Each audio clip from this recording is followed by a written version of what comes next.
अवतारं मुक्ति प्रदायकं वन्दे श्रेष्ठदेवतमं कृष्णं मनोहरं मनोजब्रह्मारुतुल्यवेगं जितेन्द्रियमदेवतां वरिष्ठं वातात्मजं वा नरयुधमुख्यं श्रीरामदूतं शरणं प्रपद्ये।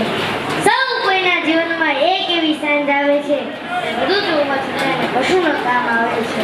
સૌ કોઈના જીવનમાં એક એવી સાંજ આવે છે બધું જોવા છતાં પશુનું કામ આવે છે। હવે યશ અને કીર્તિ ભૂલાય ગૌરવથી છાતી જેની ચારે બાજુથી ઘેરાય ને ત્યારે મારા બાપ મોઢે રામ આવે છે। એ સદા જીવન જીવવાની એક જડીબુટી બતાવી દઉં કવિરાજ કહે છે। એ છતાં જીવન જીવવાની એક જડીબુટી બતાવી દઉં કે જ્યારે દુનિયામાં દવા કામ ન લાગે ને ત્યારે કોકની દુઆઓ તમને યાદ હશે આપણે ઓલી વખતે કથા કરી હતી ભાગ્ય બદલી આંખે ભગવાન ઉપર ભરોસો કેમ કે આ વખતે એવી કથા છે કે ભગવાન ઉપર ભરોસો કેવો રાખવો ભગવાન ઉપર ભરોસો કેવો રાખવો એની આ કથા છે। એક સરસ મજાની વાત છે એક શહેરમાં સરસ મજાનું રાધા કૃષ્ણનું જૂનું મંદિર હતું। વ્યવસ્થા ત્યાં એ પ્રકારની હતી કે તમામ લોકો પગાર ઉપર હતા। પૂજારી પણ પગારવાળા હતો, રસોઈયો, ચોકીદાર અને આરતીના ટાણે નગર ઉગાડવા વાળા અને ઘંટ વગાડવા વાળા માણસ એ પણ લોકો પગાર હતા।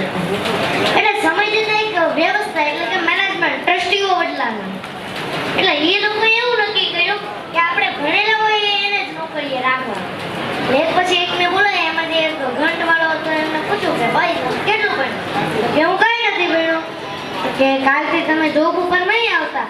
ઓલો ભાઈ કીધું કે મારે તો આ જ આધાર છે આની વિના મારે શું કરવું। ઓલા ટ્રસ્ટીએ કીધું કે અમારો નિયમ એટલે અમને નોકરીમાંથી છૂટા કર્યા। આમ થોડુંક આમ દુઃખ તો લાગ્યું પણ ભગવાન ઉપર ભરોસો હતો। અને પછી ક્યારેક પાછા વૈષ્ણવ મંદિર આવે આરતીમાં આવે અને એમને મજા ન આવે કારણ કે ઓલું જે વગાડતો હતો ભાવથી તાલમાં ગાતા નાચતા એટલે એ લોકોને જે આમ ભક્તિનો માહોલ ઉભો થતો એમાં આમ થોડુંક ડિસ્ટર્બ થયું। એટલે એ લોકો એમ થોડુંક આમ બે ચાર મિત્રો ભેગા થઈ અને એમને મળવા ગયા કે ભાઈ તું સાંજ સવારે ઘંટ વગાડવા આવો। એને કીધું કે એ લોકો મોટા મેનેજમેન્ટના ટ્રસ્ટીઓ છે હું આવું એ સારું નહીં લાગે મને રહેવા દે। પાછું વૈષ્ણવને જો કે નહીં ગમે એમ કરીને એને લાવો છે એટલે એમને એક આયોજન કર્યું મંદિરની સામે એ લોકો પાસે એક જગ્યા મેં એને સરસ મજાની દુકાન બનાવી દીધી અને કીધું કે આ દુકાન તારે ચલાવવાની અને ઘંટ વગાડવાનો આરતીનો કામ થાય ત્યારે તારે ઘંટ વગાડવાના। ઓલો સક્ષમ હતો ઓલો સક્ષમ થયો હું ભોળો હતો સ્વભાવ એનો સારો હતો મીઠો હતો એટલે પછી એ વેપાર કર્યો એને દુકાન ચલાવી એકને બદલે 2 થઈ 3 થઈ 4 થઈ 8 8 10 દુકાન થઈ ગઈ। સમય જતા એક મોટો વેપાર થઈ ગયો મોટો શેઠિયો થઈ ગયો તોય મર્સિડીઝ લઈને આવે પણ ઘંટ વગાડવાનું ભૂલે નહીં। સમય જતા પાછા ટ્રસ્ટીઓ બદલાના એ લોકો એવું વિચાર્યું કે મંદિર બહુ જીર્ણ થઈ ગયું છે।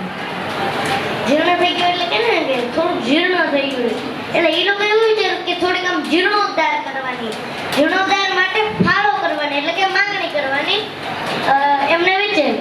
એટલે એમને એ લોકો એવું કર્યું કે સામે જે પેલા શેઠની ફેક્ટરી છે ને ત્યાં આપણે પેલા જઈએ અને પછી બીજા ભક્તો પાસેથી આપણે માંગીશું। આખું ટ્રસ્ટી મંડળ સાહેબની ઓફિસે આવ્યું સાહેબે સ્વાગત કર્યું પધારો પધારો। ઓલા લોકોએ કીધું કે અમે સામે મંદિરના મેનેજમેન્ટના ટ્રસ્ટીઓ છે સાહેબ રાજી થઈ ગયા। ઓ મારું ભાગ્યું પડી ગયું કે મારે ત્યાં ભગવાનના ભક્તો આવ્યા। એને કીધું શું કામ હતું એટલે કે મંદિરના જીર્ણોદ્ધાર માટે ફાળો માટે માંગણી માટે આવે છે। એને કીધું કેટલાક રૂપિયાની જરૂર પડશે એને કીધું 8 લાખ રૂપિયા હોય તો મારું કામ થઈ જાય। સાહેબે તરત પોતાના મુનેમને કીધું 10 લાખનો ચેક લખી આપ। 10 લાખનો ચેક લખીને ઓલા લોકોના હાથમાં આપ્યો। ઓલા લોકો ખુશ થયા। ઓ અમારે કઈ જવું જ ન પડ્યું અમે કલ્પના પણ નથી કરી કે આટલા બધા રૂપિયા અમને ખાલી એક જ વ્યક્તિ પાસેથી મળી જશે. અને ઈ 10 લાખનો ચેક જોયો ને તેમાં સાઈન નહીં. એટલે એક માણસે કીધું કે આમાં સાઈન નથી. એટલે સાહેબે કીધું કે લાવો સોરી ભૂલાઈ ગયું. હું ભીડો તો નથી પણ તમને અંગૂઠો મારી દઉં. અંગૂઠો મારી દઉં એટલે ચેક બધે ચાલશે. એટલે અંગૂઠો માર્યો એમને. એમાંથી એક વ્યક્તિ એવું બન્યો કે સાહેબ તમે ભણ્યા નથી તોય આટલો બધો વિકાસ કર્યો. ભણ્યા હો તો શું કરતા હોત, કેટલી બધી પ્રગતિ કરી હોય. ત્યારે સાહેબ હસતા હસતા કીધું કે ભાઈ ભણતો હોત ને તોય હજી ઘંટો જ વગાડતો. इन हाथों की लकीरों पर भरोसा मत करना यारो. हाथों की लकीरों पर भरोसा मत करना यारो, क्योंकि तकदीर तो उनकी भी होती है जिसके हाथ में नहीं होते. અને મસ્તી છે કે કેટલાય ગયા અને કેટલા આવીને આમ જ ફરે છે. કેમ? કેટલાય ગયા અને કેટલા આવીને આમ જ ફરે છે. પેઢીઓ બળી ગઈ તોય ને આમ જ કરે છે. માલિક નથી તો પણ માલિકના પુરાવા લઈને ફરે છે. માલિક નથી તો પણ માલિકના પુરાવા લઈને ફરે છે. અને ઓઢું ઈશ્વરનું નથી તો પણ ઈશ્વર થઈને ફરે છે. આ માણસ કેટલું સરસ નાટક કરે છે, તે છતાં ઈશ્વર એને સદા માટે માફ કરે છે. બાદશાહો બાદશાહીના બ્રહ્મા કરે છે. બાદશાહો બાદશાહીના બ્રહ્મા કરે છે. હું સંચાલક છું એવા ખોટા બ્રહ્મા કરે છે. દુઃખોમાં એની ભૂલો કાઢીને ફરિયાદો કરે છે. દુઃખોમાં એની ભૂલો કાઢીને ફરિયાદો કરે છે. સુખોમાં બધાનો રસ માથે લઈને મસ્તીમાં ભરે છે. આ માણસ કેટલું સરસ નાટક કરે છે, તે છતાં ઈશ્વર એને સદા માટે માફ કરે છે. મમતાજ માટે બનાવેલા તાજની ચર્ચા બહુ કરે છે. મમતાજ માટે બનાવેલા તાજની ચર્ચા બહુ કરે છે, પણ મમતાજ જ જેને બનાવી એને બધા દંભી ગણે છે. એક અંગ આપનાર ડોક્ટરને બધા ભગવાન ગણે છે. એક અંગ આપનાર ડોક્ટરને બધા ભગવાન ગણે છે અને તમામ અંગ આપનાર ઈશ્વરને બધા હોવાની શંકા ગણે છે. આ માણસ કેટલું સરસ નાટક કરે છે, તે છતાં ઈશ્વર એને સદા માટે માફ કરે છે. એ ભાઈ શ્વાસ વેચાય એવી કોઈ દુકાન નથી. આખા જંગલમાંથી એક પાન જેવું બીજું એક વિમાન નથી. જગ્યા વિશાળ છે પણ કાયમ રહી શકાય એવું કોઈ સ્થાન નથી, એવું કોઈ મકાન નથી. અને તમને એક મસ્તીની વાત કહું, આપણે હિમાલયમાં જવી આપણને અંદરથી મજા આવતી હોય તો બહાર મજા આવે. હવે આપણે હિમાલયમાં જવી અંદરથી મજા આવે બહારથી ક્યાં આવવાના? અને મારી આપ સૌને વિનંતી છે કે આપ સૌ વ્યસન છોડો. તમે નહીં તો બસ તમારા પરિવાર માટે તમે એક વ્યસન છોડો.